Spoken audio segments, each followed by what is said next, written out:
नमस्कार, class in click में आप सबका स्वागत है। जैसा कि आप लोगों से कहा गया था कि आपको सीएमओ की कक्षाएँ प्रदान की जाएँगी, जिसमें हम सबसे पहले कुछ महत्वपूर्ण अधिनियमों को ख़त्म करेंगे।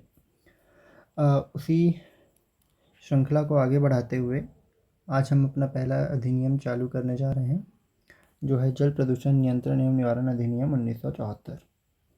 देखिए, यह अधिनियम अपने आप में बहुत बड़ा है, इसलिए इसे ख़त्म करने के लिए हम इसे 2 या 3 पार्ट्स में समाप्त करने का प्रयास करेंगे। एक ही पार्ट में अगर हम इसे समाप्त करने जाते हैं तो वीडियो बहुत लंबी हो सकती है, जो उबाऊ भी होता है देखने वाले के लिए भी और बनाने वाले के लिए भी। तो इसे हम 2-3 हिस्सों में, मेरा प्रयास रहेगा कि 3 हिस्सों में यह ख़त्म हो जाए। 3 हिस्सों में बाँट कर पढ़ने का प्रयास करेंगे। पहले पार्ट में हम इस अधिनियम को संक्षेप में जानेंगे, जिससे यह पता चलेगा कि इस अधिनियम में कितनी धाराएँ हैं, कितने अध्याय हैं, उन धाराओं को क्या-क्या नाम दिया गया है। दूसरे और तीसरे हिस्से में इन धाराओं के बारे में पढ़ेंगे कि इन धाराओं में किन बातों का ज़िक्र किया गया है। यह जो नोट्स है वो आपको टेलीग्राम में मिल जाएगा, लेकिन आप फिर भी अपना नोट्स बनाना चाहते हैं तो मेरा यह कहना है कि आप इस अधिनियम के सभी हिस्सों को आने दीजिए। पहले यह अधिनियम अपने आप में पूरी तरीके से समाप्त हो जाए, उसके बाद आप नोट्स बनाना चालू कीजिएगा। चलिए तो शुरू करते हैं। इस अधिनियम में कुल 8 अध्याय और 64 धाराएँ हैं। जैसे आप 8 अट्ठे 64 की तरह याद रख सकते हैं। याद रखने के लिए आपको यह आसानी से याद रहेगा। सबसे पहले यह देखते हैं कि किस अध्याय में कितनी धाराएँ हैं। अगर हम अध्याय 1 की बात करते हैं, इसमें केवल 2 धाराएँ हैं, पहली और दूसरी। अध्याय 2 में धारा 3 से धारा 12 तक है। अध्याय 3 में 13 से 15, अध्याय 4 में 16 से 18, अध्याय 5 में 19 से 33, अध्याय 6 में 34 से 40, अध्याय 7 में 41 से 50 और अध्याय 8 जो अंतिम है, इसमें धारा 51 से धारा 64 तक है। अगर हम बात करते हैं पहले अध्याय की, तो पहला अध्याय सामान्यतः सभी अधिनियम में प्रारंभिक ही होता है, जिसके अंतर्गत 2 धाराएँ होती हैं। पहली धारा होती है इसके संक्षिप्त नाम, लागू होने और इसकी शुरुआत से। धारा 2 इसकी परिभाषाओं से संबंधित है। धारा 2 को पढ़ना इसलिए इम्पॉर्टेंट है क्योंकि कई एग्ज़ाम्स में मैंने देखा है कि किसी स्पेसिफ़िक अधिनियम के बारे में यह पूछा जाता है कि इसमें किस-किस के बारे में परिभाषाएँ दी गई हैं। परिभाषाओं में सामान्यतः इस अधिनियम में जो शब्दावली इस्तेमाल हुई है, जैसे केंद्रीय बोर्ड से हम क्या समझते हैं, राज्य बोर्ड से हम क्या समझते हैं, प्रदूषण से हम क्या समझेंगे, इन सब के बारे में परिभाषाएँ दी होती हैं, वह धारा 2 में होती है। अध्याय 2 केंद्रीय तथा राज्य जल प्रदूषण निवारण तथा नियंत्रण बोर्ड के गठन से संबंधित है। धारा 3 केंद्रीय बोर्डों के गठन से, धारा 4 राज्य बोर्डों के गठन से, धारा 5 सदस्यों की सेवा और निबंधन और शर्तों से संबंधित है। धारा 6 निर्भरताओं से संबंधित है कि इसके जो सदस्य हैं वो किन किन बातों पर निर्भर हो सकते हैं, या निर्भर का अर्थ है अयोग्य होना, कि वो किन किन बातों पर अयोग्य करार दिए जा सकते हैं। धारा 7 है सदस्यों द्वारा स्थानों की रिक्ति, अगर कोई अयोग्य होगा तो उसका स्थान रिक्त होगा, वह उसका वर्णन धारा 7 में है। धारा 8 में बोर्डों के अधिवेशन में तथा धारा 9 में समितियों के गठन के बारे में वर्णन है। धारा 10 में अस्थायी सदस्यों को शामिल किए जाने से संबंधित है। कुछ ऐसे काम होते हैं जिनके लिए हमें एक्स्ट्रा सदस्यों की ज़रूरत पड़ती है, उसका संबंध धारा 10 से है। धारा 11 रिक्तियों के कारण कार्यों को अविधिमान्य न करना, इससे संबंधित है। इसका तात्पर्य यह है कि अगर मान लीजिए कि किसी बोर्ड में कुल 10 सदस्य होने चाहिए, लेकिन 9 ही उपस्थित हैं, मतलब एक जो है वो रिक्त पद है या रिक्ति है उसमें, तो इन 9 के द्वारा जो निर्णय लिए गए हैं वो केवल इस बिना पर अविधिमान्य नहीं होंगे कि उस निर्णय को लेते समय वह एक पद रिक्त था। इसका वर्णन धारा 11 में है। आप याद रखने के लिए यह कर सकते हैं कि हर सभी को साथ साथ होना चाहिए, 1 और 11 जो दोनों साथ होंगे तभी किसी कार्य को किया जा सकता है और उस किए गए कार्य को अविधिमान्य नहीं किया जाएगा।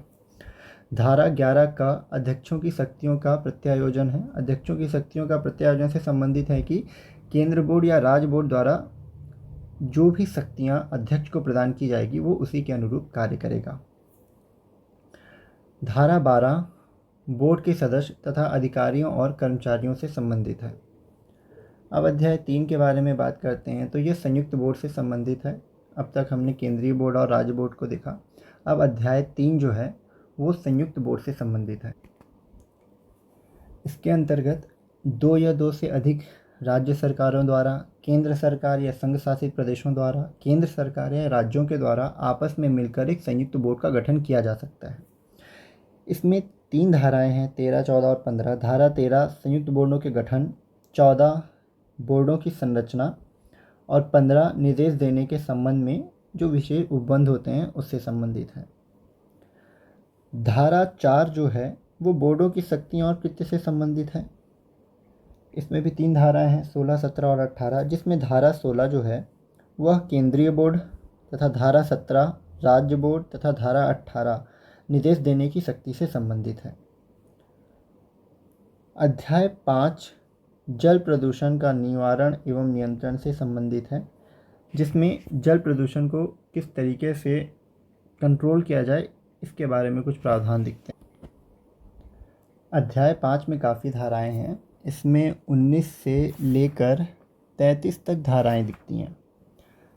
धारा 19 याद रखिएगा, इम्पॉर्टेंट धारा है। इसमें राज्य सरकार की इस अधिनियम को लागू होने को कुछ क्षेत्रों तक निर्बंधित का अर्थ होता है रोकना या सीमित करने की शक्ति।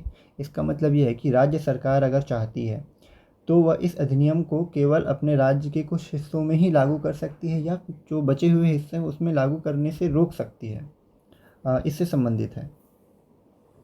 धारा 20 जानकारी अभिप्राप्त करने की शक्ति। राज्य सरकार चाहे तो राज्य प्रदूषण नियंत्रण बोर्ड के तहत जानकारी को प्राप्त कर सकती है। किसी भी नदी या तालाब में कोई प्रदूषक अगर प्रवाहित किया जा रहा है तो उससे संबंधित जानकारी अपने आप मंगा सकती है। उस 21 में है कि उसके नमूने को वह वापस मंगा सकती है या नमूना को ले सकती है। इसका वर्णन धारा 21 में है। धारा 22 में नमूनों के विश्लेषण के परिणाम की रिपोर्ट से संबंधित है। हम इन सब के बारे में डिटेल में पढ़ेंगे। जब हम इन धाराओं के बारे में पढ़ेंगे तो इस धारा में क्या कहा गया है उसके बारे में हम डिटेल में जानकारी प्राप्त करेंगे। धारा 23 प्रवेश और निरीक्षण की शक्ति से संबंधित है कि राज्य बोर्ड या केंद्रीय बोर्ड के जो अधिकारी होते हैं वो किन किन स्थानों पर जाकर नमूनों को या जानकारियों को प्राप्त कर सकते हैं, किन स्थानों पे उनका जाना वर्जित होता है। इन सब के बारे में वर्णन धारा 23 में मिलता है। धारा 24 प्रदूषक पदार्थों को नष्ट करने के लिए सरिता एवं कुएं के उपयोग पर रोक से संबंधित है। धारा 25 नए निकासों और नए निस्सरणों पर निर्बंधन से संबंधित है। धारा 26 मल या व्यावसायिक बहिस्राव के विद्यमान निस्सरणों के बारे में उपबंध प्रदान करता है। इसका मतलब है कि जैसे धारा 25 में नए निकासों और निस्सरणों पर निर्बंधन है कि नए निकास और निस्सरणों को बनाने से पहले राज्य सरकार या केंद्र सरकार की अनुमति की आवश्यकता होती है, लेकिन इस अधिनियम के लागू होने से पहले जो बन चुके हैं उनके ऊपर इस अधिनियम का क्या प्रभाव होगा इसका वर्णन हमको धारा 26 में मिलता है। धारा 27 राज्य बोर्ड द्वारा सहमति देने से इनकार करना या सहमति का वापस लिया जाना। अगर राज्य बोर्ड को यह लगता है कि किसी सहमति को देने से पर्यावरण के प्रदूषित होने की संभावना है, उस सहमति को देने से इनकार कर सकता है या फिर दी हुई सहमति को वापस भी ले सकता है। धारा 28 अपीलों से संबंधित है। धारा 29 पुनरीक्षण से संबंधित है।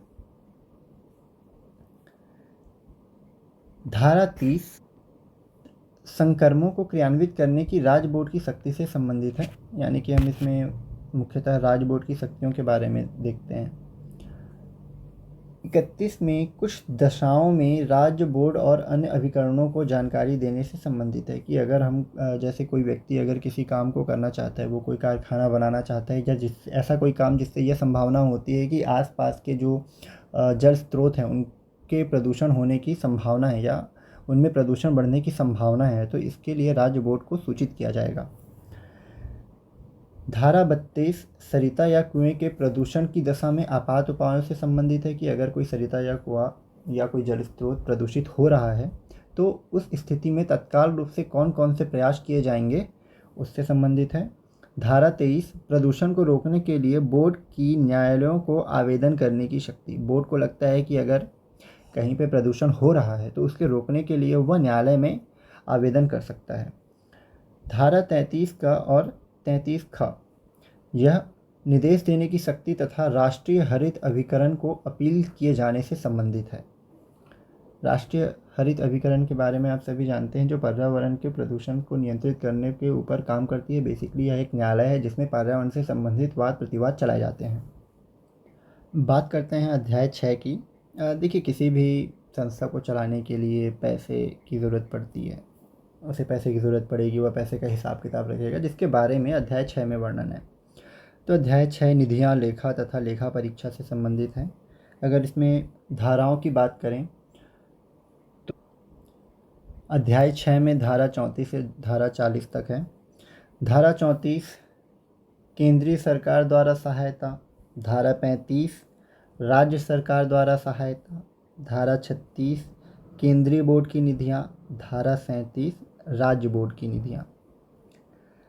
धारा 38 में बजट के बारे में उल्लेख है कि ये जो संस्थाएं होंगी इनका अपना एक बजट होगा। धारा 39 वार्षिक रिपोर्ट से संबंधित है और धारा 40 लेखा और परीक्षा से संबंधित है। देखिए, मैं इस बारे में बात कर रहा था कि अगर हमें ये पता है कि अध्याय 6 में क्या है, जैसे अध्याय 6 में निधियां, लेखा और लेखा परीक्षा, हमें मोटा मोटी ये पता है कि अध्याय 6 में पैसों से संबंधित बातें की गई हैं, और हमें ये पता है कि अध्याय 6 में कहाँ से कहाँ तक धाराओं का वर्णन है, जैसे धारा 34 से धारा 40 के बीच में। तो अगर इस तरीके से कोई ऑप्शंस आते हैं कि केंद्रीय सरकार द्वारा सहायता जो पैसों की जाती है, या राज्य सरकार द्वारा सहायता, केंद्रीय या राज्य बोर्ड की निधियां या बजट से संबंधित है, और इनमें से संबंधित कोई ऑप्शंस रहते हैं। सपोज़ कीजिए कि हमसे पूछा राज्य बोर्ड की निधियां और का वर्णन किस में है, और ऑप्शन दिया इस तरीके से कि धारा 12, धारा 11 का, धारा 37 और धारा 41।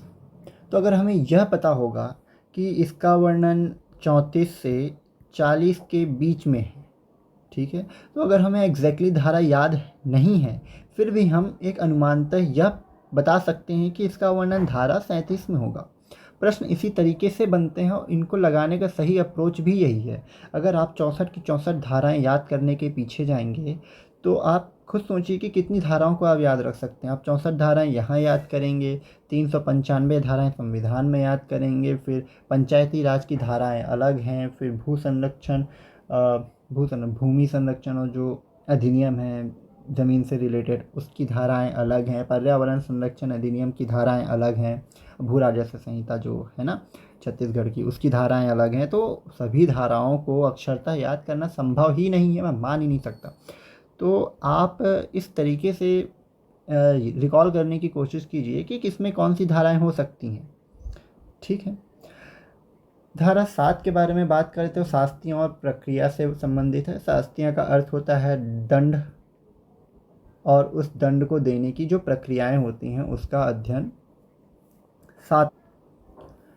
आप 7 से शास्तियाँ याद रख सकते हैं कि 7 शास्तियाँ। कुछ चीज़ों को ऐसे रिलेट भी किया जा सकता है, जहाँ पे मैं रिलेट कर पाऊँगा उसे आपको उस तरीके से भी पढ़ा दूँगा। कुछ चीज़ों को आप खुद जनरेट कर सकते हैं कि किस तरीके से याद किया जाए। अगर धारा या अध्याय 7 के बारे में बात करें तो इसमें धारा 41 से धारा 50 तक है, ठीक है। शास्तियाँ और प्रक्रिया मतलब दंड के बारे में प्रावधान होंगे। धारा 41 में है निर्देशों के अनुपालन करने में असफलता, जो निर्देश प्रदान किए जाते हैं उन्हें पालन कर पा रहा है नहीं कर पा रहा है, उसके बारे में धारा 41 में है। धारा 42 कुछ कार्यों के लिए शास्ति की कुछ कार्य, जिस अधिनियम में कुछ कार्य करने पर प्रतिबंध है, उन कार्यों को किया जाता है तो क्या दंड दिए जाएंगे, उसका वर्णन धारा 41 में है। धारा 43 धारा 24 के उपबंधों के उल्लंघन के लिए शास्ति। धारा 24 था क्या? धारा 24 यह कहता है कि प्रदूषक पदार्थों को नष्ट करने के लिए सरिता एवं कुएं का इस्तेमाल नहीं किया जा सकता। अगर कोई इसका इस्तेमाल करता है यानी कि वह धारा 24 के उपबंधों का उल्लंघन कर रहा है, तो उसके तहत जो दंड दिया जाएगा उसका उल्लेख धारा 43 में है। इसके बारे में हम आगे की वीडियोज़ में पढ़ने वाले हैं। धारा 44 जो है वो धारा 25 या धारा 26 के उल्लंघन के लिए शास्ति से संबंधित है। यानी कि यदि कोई धारा 25 और धारा 26 में दिए गए बातों का उल्लंघन करता है तो उसे क्या दंड दिया जाएगा। अब धारा 25 और धारा 26 में क्या था। धारा 25 यह कहता है कि नए निकास या नए निस्सरण, नए निकास का मतलब है कि आउटलेट्स और डिस्चार्ज को नहीं बनाया जाएगा बिना परमिशन के।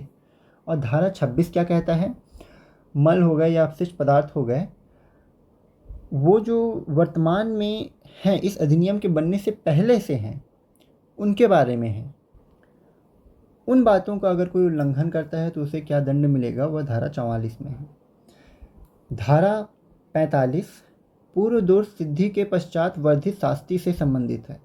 पूर्व दोष सिद्धि के पश्चात वर्धित शास्ति से तात्पर्य है कि अगर किसी ने एक बार क्राइम कर दिया, उसे उसकी सज़ा मिली, उसने दोबारा किया, तो अब उसको जो सज़ा मिलेगी वह पिछली सज़ा से ज़्यादा इंटेंस होगी, मतलब उससे ज़्यादा कठोर होगी, उससे संबंधित है।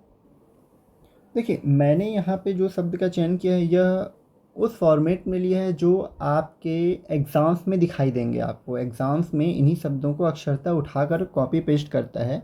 आप इन वर्ड से फेमिलियर हो जाएं ताकि अगर आप एग्ज़ाम में क्वेश्चन देखें तो आपको यह ना लगे कि अरे ये क्या आ गया, इसलिए मैंने एज इट इज़ ले लिया है। जब हम इन धाराओं के बारे में पढ़ेंगे तो मैं आपको डिटेल में और सिंपल लैंग्वेज में एक्सप्लेन करूँगा कि इस धारा में किन बातों का जिक्र किया गया है। फ़िलहाल आप इसे ही पढ़िए। धारा 45 का अधिनियम में कुछ उपबंध दिए गए हैं, अगर उनको उल्लंघन करता है 24, 25, 26 के अलावा तो क्या दंड दिया जाएगा, उससे संबंधित है। धारा 46 अपराधियों के नामों का प्रकाशन से संबंधित है कि कोई अपराध करता है, उसका अपराध सिद्ध हो गया है तो उसके नामों का प्रकाशन या प्रकाशित, लाइक ढिंढोरा पीटना कहाँ होगा, वो धारा 46 में है। धारा 47 कंपनियों द्वारा अपराध से संबंधित है। कंपनियों द्वारा अपराध मतलब अगर किसी कंपनी के द्वारा कोई अपराध होता है, जैसे मैं किसी संस्था या कोई संस्था है, अगर संस्था के किसी कर्मचारी या किसी के द्वारा संस्था के अथॉरिटी में कोई अपराध हो रहा है तो उसका दंड किसे मिलेगा, उससे संबंधित है। इसमें उसका वर्णन है कि कंपनी द्वारा अगर कोई अपराध किया जाता है तो उस किए गए अपराध का जिम्मेदार कौन होगा, उसके बारे में धारा 47 में बताया गया है। इसी तरीके से धारा 48 में सरकारी विभागों द्वारा किया गया अपराध और उस अपराध को करने के लिए या उस अपराध का जिम्मेदार कौन होगा, उससे संबंधित है। धारा 49 अपराधों के संज्ञान से संबंधित है। धारा 50 बोर्ड के सदस्यों, अधिकारियों और सेवकों का लोक सेवक होने से संबंधित है। इसका मतलब ये है कि बोर्ड में जितने भी सदस्य होंगे, अधिकारी होंगे या उसमें काम करने वाले कर्मचारी होंगे, वे सभी लोक सेवक होंगे। अंतिम अध्याय है हमारा अध्याय 8। किसी भी अधिनियम का अंतिम जो अध्याय होता है वह प्रकीर्ण ही होता है, इसे हम मिसलेनियस मान सकते हैं कि जो टॉपिक्स या जो इम्पोर्टेंट टॉपिक्स रह गए हैं उन्हें लास्ट में इंक्लूड कर दिया जाता है। यह धारा 51 से लेकर धारा 64 तक है।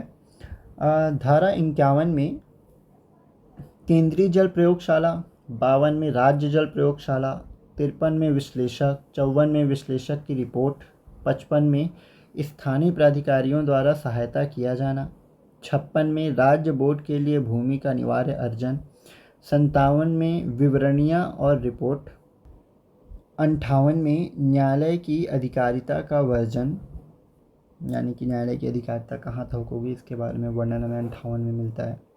59 में सद्भावनापूर्ण की गई कार्यवाहियों के लिए संरक्षण। इसका मतलब ये है कि किसी भी बोर्ड में जो सदस्य होंगे या कर्मचारी होंगे वह अगर बिना किसी भेदभाव के पर्यावरण को संरक्षित रखने के लिए या पर्यावरण के संरक्षण में, उसे प्रदूषण से बचाने के लिए कोई काम करते हैं तो उस काम के लिए वे जिम्मेदार नहीं होंगे, उन पर कोई विधिक कार्यवाही नहीं की जा सकती। धारा 60 जो है वो अध्यारोही प्रभाव से संबंधित है। इसका मतलब ये होता है कि अगर इस अधिनियम में कुछ बातें कही गई हैं और किसी अन्य विधि में वो बातें क्लैश होती हैं, लाइक अगर इस अधिनियम में कुछ कहा गया और किसी अन्य विधि में कोई दूसरी बात कही गई है, तो इस अधिनियम की बातें प्रभावी रूप से उस विधि को ओवरलैप कर जाएंगी। फॉर एग्ज़ाम्पल मान लीजिए कि दो विधियां हैं, एक ये अधिनियम हो गया, दूसरी कोई दूसरी विधि है, जैसे कि अपन मान लेते हैं ना भू राजस्व संहिता अधिनियम मान लेते हैं पहली विधि ये है, दूसरी विधि ये है। जो दूसरी विधि है वो जल प्रदूषण निवारण एवं नियंत्रण अधिनियम है। अगर इसमें कोई बात कही गई है और इसमें कोई बात कही गई है, इसकी कुछ बातें इसको खारिज कर सकती हैं या इस पर रोक लगाती हैं, फिर भी इसमें लिखी गई जो बातें हैं वो अपने आप में प्रभावी होंगी। मोटा मोटी आप समझ सकते हैं कि यही इस धारा का मतलब है।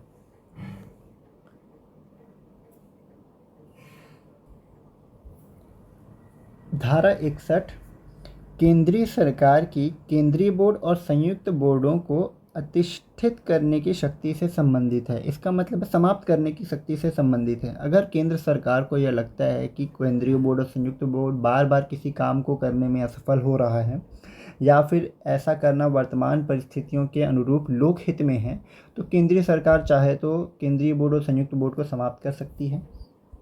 उसी प्रकार धारा 62 के तहत राज्य सरकार अगर चाहे तो राज्य बोर्ड के लिए भी सेम किया जा सकता है।